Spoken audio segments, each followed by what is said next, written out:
Very passable. Very passable.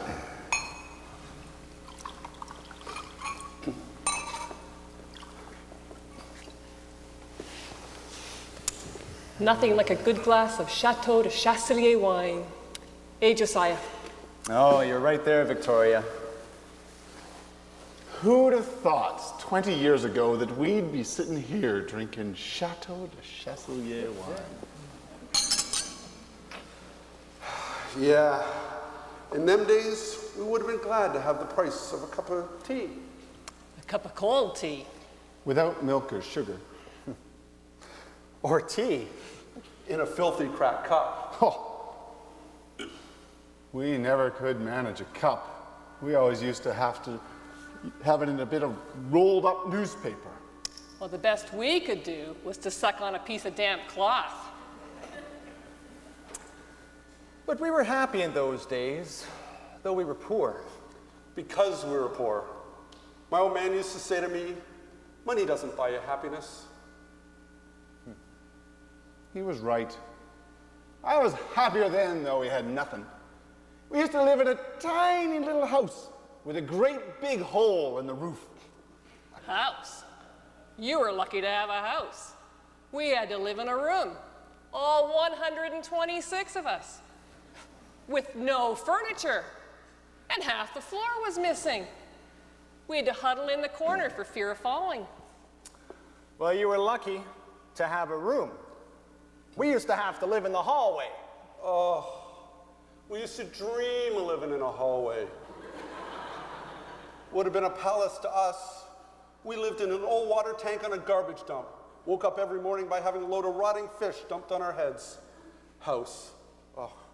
Well, when I say house, it was just a hole in the ground with a bit of a tarp over the top of it.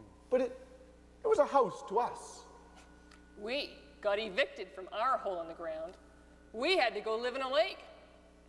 A lake? You were lucky to have a lake. There were 160 of us, and we used to have to live in a shoebox in the middle of the road. Cardboard box? Yes. You were lucky. We lived for 3 months in a brown paper bag in a septic tank. We used to have to get up at 6 o'clock in the morning, clean the bag, eat a crust of stale bread, go to work down at the pulp mill, 14 hours a day, week in, week out, and when we got home, our dad would thrash us to sleep with his belt. Luxury. We had to get out of our lake at 3 o'clock in the morning, clean the lake, eat a handful of hot gravel, go to the mill every day for a nickel a month, come home, and our dad would beat us around the head and neck with a broken bottle, if we were lucky. Well, we had it rough. We used to have to get up at midnight, get out of that shoebox, and lick the road clean with our tongues. Have half a handful of frozen gravel, head on down to the mill to work for 24 hours a day so we could get paid a dime every 6 years. And when we got home, our dad would slice us in two with a bread knife. Right. You used to have to get up at 10 o'clock at night, in the morning, half an hour before we went to bed, eat a lump of cold poison, go down to the mill and work 29 hours a day, and pay the owner for the privilege of working. And then when we got home, our dad would kill us, and he'd dance on a grave singing, "Hallelujah." And you tell the young people of today that, and they won't believe you. No.